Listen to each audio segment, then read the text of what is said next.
Alright guys, another episode from 505 RC for you guys. I got the big bad Xmaxx version 2 8S Xmaxx, not a 6S. And there's a gigantic motor out of her. But the reason why I have it out, as you guys can see, look at that gigantic pinion. It's a 34 tooth, just like the X01. X01 shares similarities to the Xmaxx. And I have, of course, the high-speed gear that comes in the Xmaxxes are 46 that they give you. It's not on the truck. This is what's on the truck stock, which I'm sure everybody knows, so I'm just recovering or going over crap that everybody already knows. But anyway, come on, phone. There you go. 54 tooth. And that's what is in this to bash around and mess up and stuff like that. But they also give you 46, which I had to buy again thanks to Traxxas's bullshit electronics. Sorry to cuss, but it is bullshit. The ESC is junk, just like in the TRX4, the ESC, and that was a pile of crap from Traxxas. And I'm not the only one that had the issues that I had with the crawler.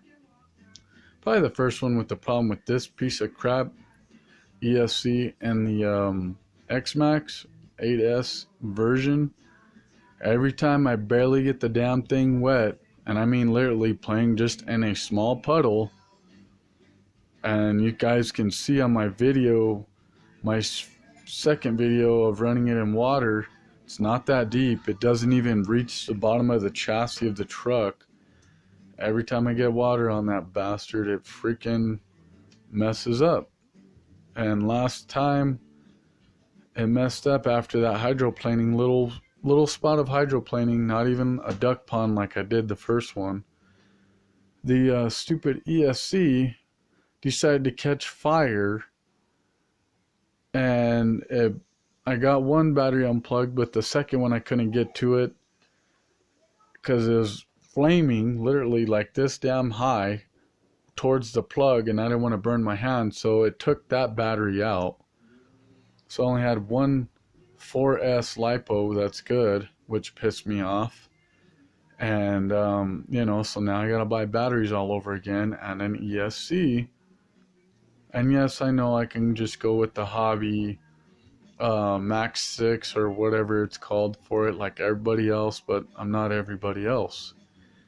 And as you can see, I'm not, because I'm running the 34 with the 46 like the X01 cars. And yeah, maybe people will frown upon this because how big the truck is, how heavy it is. But believe me, with the type of power I'm going to have, hopefully this motor will be able to handle it. I'm not sure, don't care. I'll find out. If not, then I'll talk to Castle and have them make me a motor.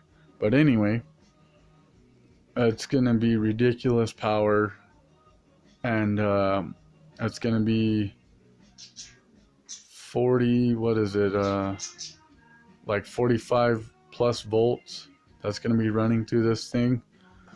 So hopefully this motor can stand up to the challenge. See how really good Traxxas really is. So far I'm really disappointed with their damn electronics. Their electronics are junk. You know, my servo went out in my crawler, the Traxxas right there, and I haven't even had it a full year yet. And that stupid servo burnt out on me. So, and then the ESC, and then that thing's ESC, which in turn was causing the motor to get hot. So I threw the Mamba Castle Mamba X in it, censored system, and I haven't had one lick of problem. But I hate Traxxas's electronics. They're junk. In my opinion, they're crap. I don't care what anybody says, they're crap. And this truck is a fine statement of that. But anyway, back to the point of what I'm trying to make is, I'm going to run this 34 on this 46. There's not enough room for pegs to make more holes. So I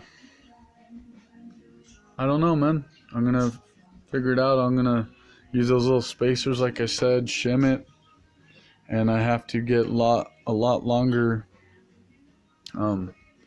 screws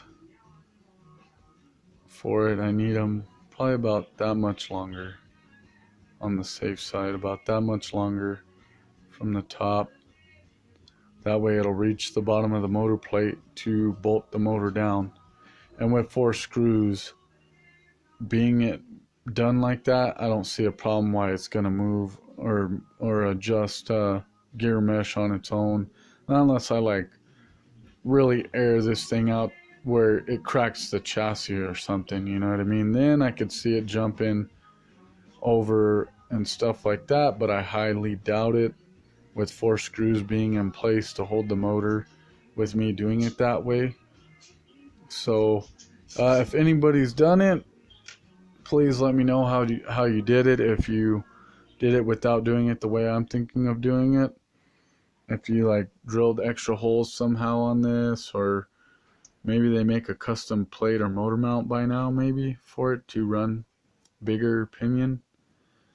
But if not, well, I guess I'll just try it the way I'm thinking of doing it and see what happens. You know, I'll film it all for you guys, and we'll go from there. I took the motor apart, cleaned it up, greased up the bearings in there, greased up a few other bearings throughout the truck, and then the transmission area, I guess you could call it, and greased up all the bearings in there. I'm gonna put a little light thin layer of grease on the gears when I get it all together. But there's a little update for you guys there, man, and appreciate you guys' time, and I'll see you guys in the next episode.